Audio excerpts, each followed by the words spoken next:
Welcome to the Genius Factory. Enjoy the video.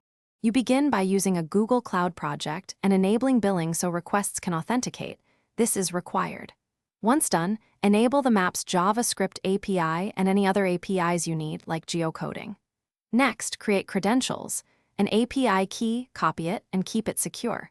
Make sure to name the key for the app you'll use. These first steps grant access and prevent immediate quota blocks, so you can move directly to integrating the SDK. Now add the map's JavaScript SDK script tag with your API key in the URL and load it before your map code. You'll initialize a new Google Maps map tied to a container element, set a center coordinate and zoom level, and attach optional controls or markers.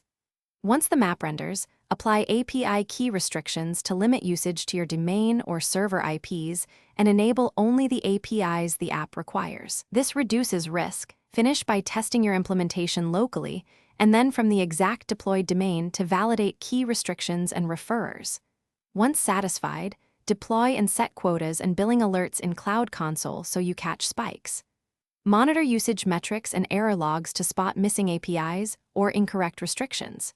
If something goes wrong, check console errors for API keys or referrer not allowed. Often the issue is a restriction mismatch or an unpaid billing account. Fix that and reload. Thanks for watching. If you found this helpful, don't forget to like and subscribe.